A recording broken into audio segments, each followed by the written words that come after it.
L'Algérie joint la parole à l'acte. Ayant déconseillé de régler le problème du Niger par une intervention militaire, elle annonce l'interdiction de son espace aérien aux avions militaires d'où qu'ils viennent et met en garde tous ceux qui tenteront de survoler son espace sans son accord pour une éventuelle attaque du Niger.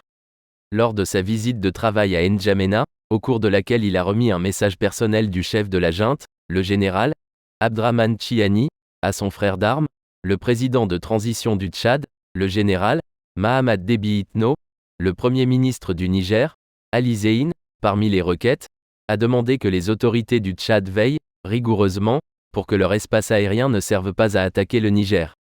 Le Tchad, comme l'Algérie, et la majorité des pays de la CEDEAO, fait partie des pays qui demandent le règlement de la crise du Niger par les moyens politiques et diplomatiques.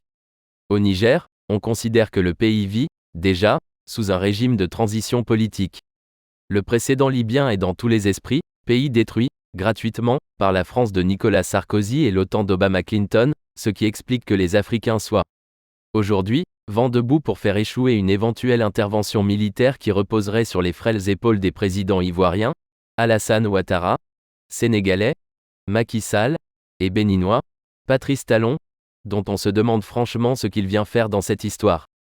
Pour donner une idée du délabrement total dans lequel la France et l'OTAN ont plongé la Libye, pays dont la prospérité sous Kadhafi était enviée par tous, rien que ces dernières 24 heures, la capitale Tripoli a enregistré plus d'une cinquantaine de morts entre les miliciens qui se tirent dessus. Alors que sous Kadhafi, c'était la prospérité généralisée. Chaque Africain voulait devenir libyen.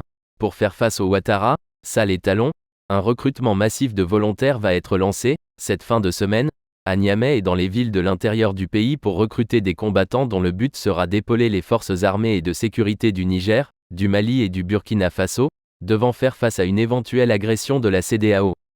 Ce qu'on peut dire c'est qu'il n'y aura pas une deuxième Libye au Niger.